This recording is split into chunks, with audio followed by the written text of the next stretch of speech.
欲しけりゃくれてやる。探せ。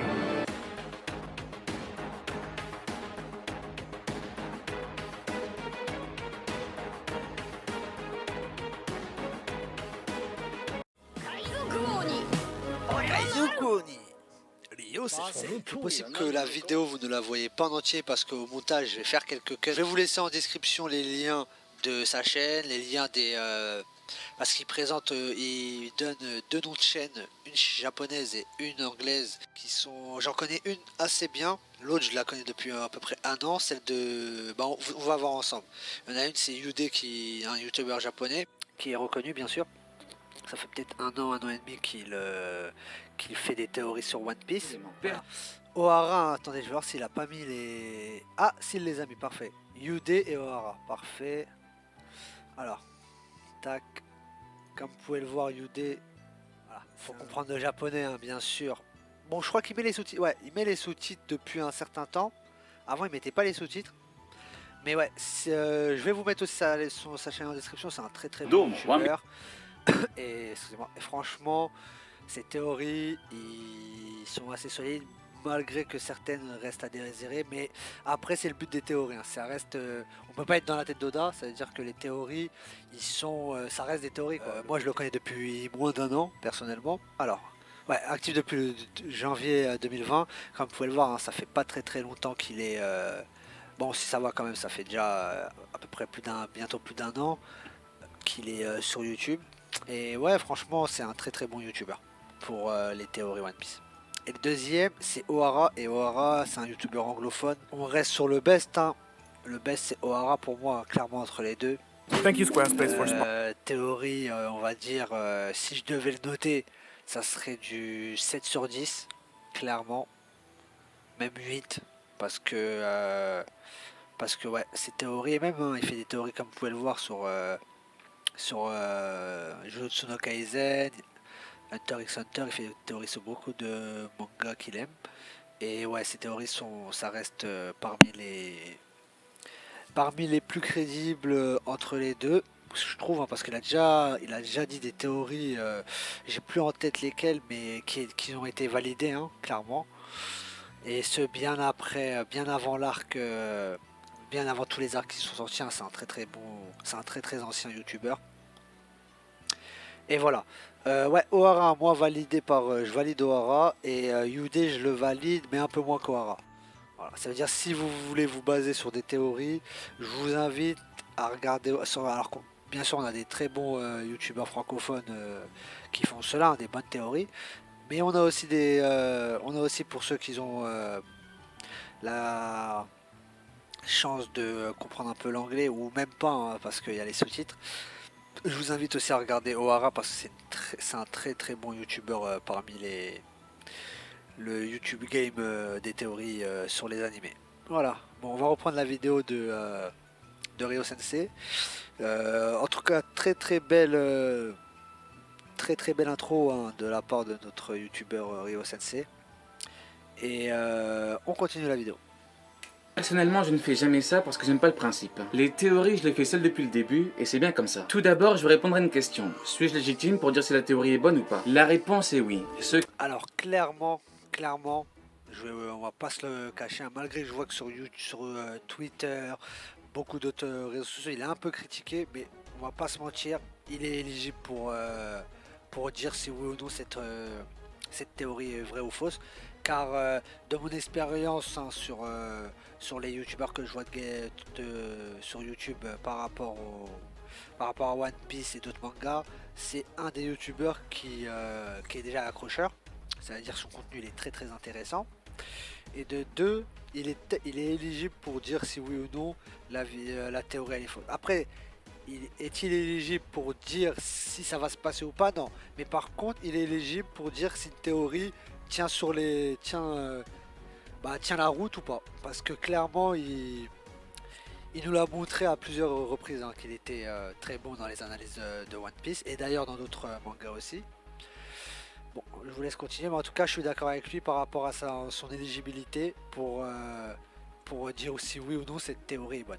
Ceux qui me suivent le savent, les théories c'est mon domaine. Vous pouvez prendre le meilleur youtubeur japonais, le meilleur anglophone. Vous pouvez regrouper toutes leurs théories, ça en fera toujours moins de validées que moi. Même à eux deux réunis, on n'aura même pas 70% de mes théories validées. Et encore, je suis gentil. Si on assemble leurs théories, ça en fera beaucoup plus que moi. Beaucoup plus de sorties. Pourtant, ça fera beaucoup moins de théories confirmées que moi. Je détiens le record de théories One Piece confirmées. Le meilleur ratio et le plus grand nombre de théories confirmées en un seul chapitre. 8 théories. Dernier exploit en date, tous les combats de l'arc Onigashima théorisés bien à l'avance. Oui, ce que je vous dis là est purement factuel. Je n'invente rien. Mais par contre, pour les théories, pour certaines théories, hein, je l'ai pas suivi sur toutes les théories qu'il a dit.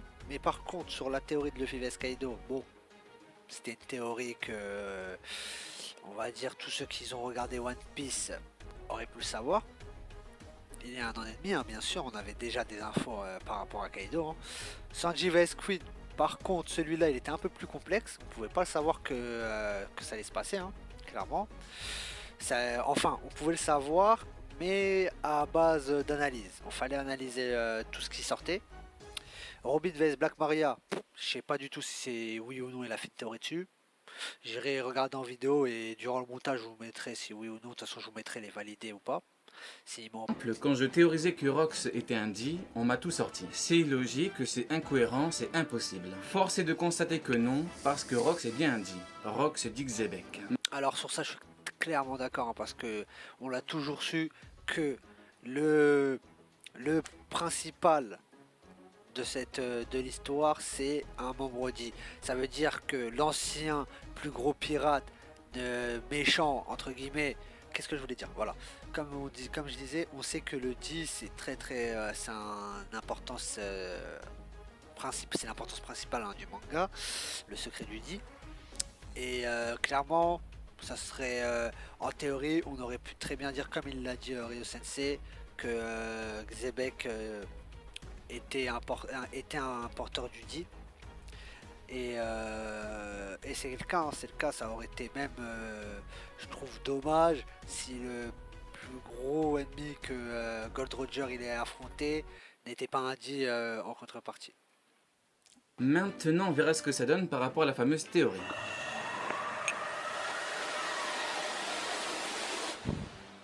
Oh, que dit la théorie? Eh bien, elle dit ceci. Loftail est en réalité une partie manquante de Jaya, et Loftail est sous Enies Lobby. Selon la théorie, il manque une pièce à Jaya, qui serait Loftail. Selon la théorie, le Nope Stream a déplacé cette pièce manquante jusqu'à Enies Lobby. Pour finir, selon la théorie, le GM a délibérément construit Enies Lobby au-dessus de l'île. Loftail. Grosso modo, voici la théorie. Les éléments utilisés sont principalement des jeux de mots et de potentielles références. Je vous mets le lien en description si vous ne l'avez pas vu. Comme dit en intro, pour qu'une théorie soit possible, il ne faut pas que l'on puisse la contredire factuellement.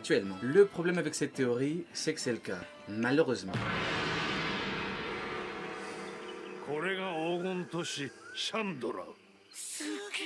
Je vais être direct, la théorie est factuellement fausse. D'après la théorie, le Nope Stream se déroule tous les 400 ans. C'est faux, ça arrive 5 fois par mois. D'après la théorie, celui de Jaya s'est déroulé en 1127. C'est faux. Dans le manga, il est écrit clairement que ça s'est passé un an avant l'arrivée de Norland. Norland est arrivé en 1127, donc c'est en 1126. D'après la théorie, on doit faire 1127 au moins 400. Donc 727, chapitre 727. Ce chapitre se lit Chino Ochiru, donc tomber au sol. Tomber au sol parce que Loftail serait tombé sous la mer. Sauf que c'est faux parce que de base, l'année est fausse. Il faut regarder le chapitre 726. D'après la théorie, Loftail aurait été envoyé en l'an 727. Or, les road poneglyphes ont été écrits avant l'an 727. Donc, factuellement, ce n'est pas possible. Parce que sinon, les road poneglyphes devraient indiquer Jaya. La théorie est donc factuellement fausse et ce n'est pas terminé.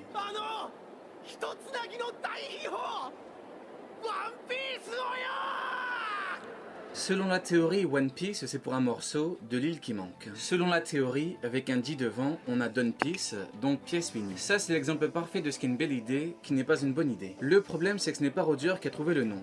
One Piece. Ni Roger, ni Joy Boy. Ce sont les gens. Il a été dit que le nom One Piece était pour une pièce en référence à tous les trésors de Goldie Roger réunis. Tous ces trésors étant réunis au même endroit. Donc, par rapport à la théorie sur Jaya, ce n'est pas possible qu'on ait un lien. Si Goldie Roger avait été le nommeur, pourquoi pas? Mais là, ce n'est pas le cas. Donc, rien que là, on a un problème. Il faut les 4 road poneglyphes pour Loftail, pour avoir sa localisation. Il faut voler des empereurs ou battre des empereurs. les pirates les plus puissants au monde. Luffy a dit qu'il faut battre tous les empereurs pour être le roi des pirates. Dès là, on voit bien toute l'importance de la puissance. Il ne suffit pas de trouver l'île pour être le roi des pirates. Il faut également être en capacité de vaincre les pirates les plus puissants au monde. Ce que je dis là est factuel, c'est Luffy qui le dit. Donc, d'après la théorie, on rassemble les 4 road poneglyphes, on risque notre peau, et on arrive où? À Enies Lobby. Est-ce que c'est crédible? Eh bien pas vraiment. Attendez, ce n'est que le début. Selon la théorie, Goldie Roger a ri parce qu'il a trouvé ça drôle que l'île était juste sous Enies Lobby. Il a ri parce qu'il est souvent passé juste à côté sans le savoir. Alors déjà, je suis pas certain que Roger se les proche d'Enies Lobby très souvent. Mais bon, le plus important c'est ça. Ceci est faux. Roger a ri pour Joy Boy. Ouais, c'est ça que j'allais dire. D'ailleurs, ça, bon, là pour l'instant, il a tout à fait raison hein, sur tout ce qu'ils ont, sur tout ce que la théorie dit. Elle est clairement fausse. Hein. Pour l'instant, pour moi, de ce que j'ai vu, de ce que j'analyse, elle est clairement fausse.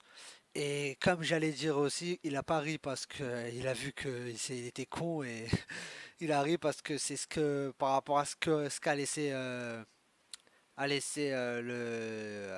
Joe Boy. Voilà. Et pour le trésor. Savez-vous ce que Roger a fait devant le trésor? Il a ri. Ces mots ne sont pas les miens, c'est écrit dans le manga. Roger n'a pas ri pour la localisation.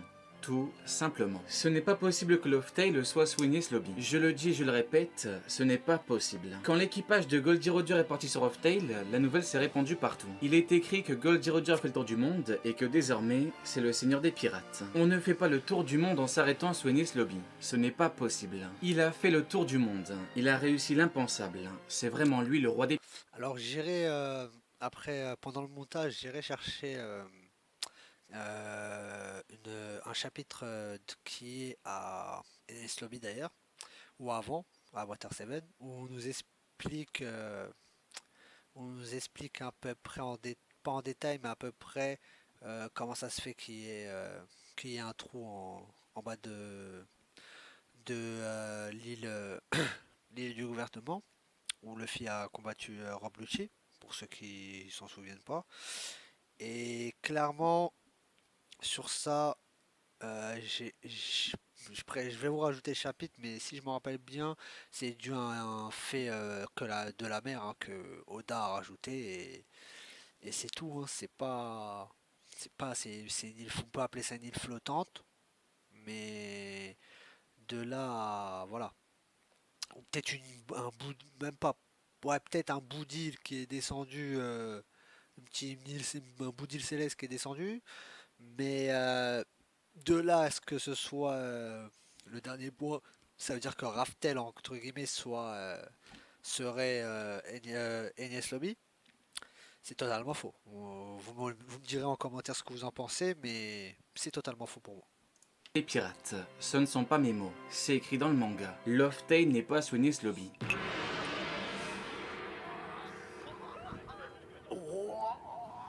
Je ne suis pas non plus là pour enterrer la théorie. Le gros de l'argumentaire, ce sont des jeux de mots qui se tiennent. Par contre, je vais vous dire le problème selon moi. L'auteur de la théorie a trop voulu donner un aspect spectaculaire au trou manquant. Il est possible qu'il manque effectivement une île qui est ailleurs. Le problème, c'est qu'il a absolument voulu démontrer que l'île était Loftail et qu'il avait sa localisation. Certaines théories sont juste belles, à défaut d'être bonnes. Pour que la théorie soit belle, il a dit que le morceau manquant est Loftail. Pour que la théorie soit belle, il a dit que Loftail était sous Enies Lobby. Le problème, c'est qu'en forçant de la sorte, la théorie devient beaucoup moins réalisable. Il y a peut-être un morceau qui manque, mais ce n'est pas Loftail. L'œuvre tout entière dit que ce n'est pas Loftail. Croyez-vous réellement que le GM n'est jamais descendu en bas pour voir ou simplement vérifier? Tu ne construis pas une île judiciaire sans savoir ce qu'il y a en dessous. Surtout que d'après la théorie, c'est carrément Loftail. En fait, ce n'est pas logique et cohérent. Il a été dit que depuis 800 ans, personne n'y est allé. Encore une fois, ce n'est pas logique et cohérent. On continue. Par rapport à Enies Lobby, la sécurité est ridicule de chez ridicule si Loftail est sous l'île. Le GM sait que Roger y est allé. On est d'accord. Donc on m'explique que malgré ça, la sécurité est ridicule. Ce n'est pas normal. Prenons Impel Down. Dans Impel Down, il y a du monde. Il ne faut pas que quelqu'un puisse libérer tout le monde. Hop, en boss on a Magellan qui a one shot l'équipage de Barbe Noire en un coup. On a Magellan qui fait fuir Luffy, Ivankov, Crocodile, Jinbei, etc. Ils se sont arrêtés tranquillement pour parler avec Baggy et Mr. Free. Dès que Magellan était proche, boum, tout le monde a fui. Loftail n'est pas sous Enies Lobby. Roger dit bien que Loftail est la dernière île, l'ultime île, l'île finale. Comment l'île finale peut être sous Enies Lobby? Comment? Roger dit clairement que pour traverser le monde, il faut l'atteindre. Atteindre Loftail. Ça n'a pas de sens que Loftail soit sous Enies Lobby. Ça n'a pas de sens. On ne peut décemment pas dire que le GM c'est Whale of Tale. Pour trouver l'île, il faut les 4 road poneglyphes. Le GM ne sait pas où est l'île. Après Marineford, le QG de la marine était déplacé au niveau du Nouveau Monde. Si Loftel était sous Enies Lobby, ça n'aurait aucun sens. La marine ne bougerait pas le QG. Ce n'est pas possible. Ensuite, il faudrait se poser 2 minutes et réfléchir. Est-ce crédible pour le No Posthume? Envoyer Loftel aussi loin. Bouger une île pour qu'elle reste en haut, ok. Par contre, bouger une île et l'envoyer aussi loin, l'envoyer hyper loin, alors que ce n'est pas juste en haut, c'est compliqué. グランドラインの最終地点。まさか最後の島ラフテルへ。 Crocus a clairement dit que l'île se trouve à la fin de Grand Line. Grand Line, c'est en 2 parties. Paradis et Nouveau Monde. La fin de Grand Line, c'est la fin du Nouveau Monde. Crocus dit clairement que Loftail se situe à la fin du Nouveau Monde. Enies Lobby n'est pas dans le Nouveau Monde. Nekomamushi dit que les routes poneglyphes guident la fin de Grand Line, donc à la fin du Nouveau Monde. Enies Lobby n'est pas dans le Nouveau Monde. On ne connaît pas l'endroit où se trouve Loftail. C'est le principe même du truc. Déjà de base, personne n'allait sur Roadstar depuis longtemps. Loftail c'est pire parce que Gold Girodur a carrément fait une théorie. Il a dit, il y a une île en plus. Et Newgate ne le croyait pas. Le tour du monde entier sera achevé seulement en allant là-bas. Vous comprenez ce que ça veut dire. Loftail ne peut pas être sous Enies Lobby. Je pourrais continuer pendant longtemps, mais logiquement, ça devrait suffire. Monsieur Eiichiro Oda maîtrise son œuvre à la perfection et il sait où il va. Même si la théorie est factuellement fausse, elle montre que l'œuvre est hyper vaste. On a beaucoup de personnages avec beaucoup d'intrigues. Tout est parfaitement écrit, géré et ficelé. Allez, Diane, tu n'auras pas regardé meuf de pour rien. Parfait.